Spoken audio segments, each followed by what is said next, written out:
কুকুর চিৎকার করবে, তাই বলে আমি কেন করব? টলিউড অভিনেত্রী ঋতুপর্ণা সেনগুপ্ত অসংখ্য জনপ্রিয় সিনেমা উপহার দিয়েছেন তিনি।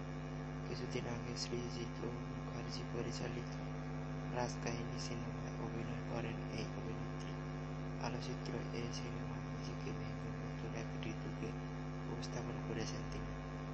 টলিউডের রাজকাহিনী মুক্তির পর বলিউডের এই নির্মাতা নির্মাণ করেছেন বেগম জান শিরোনামের সিনেমা।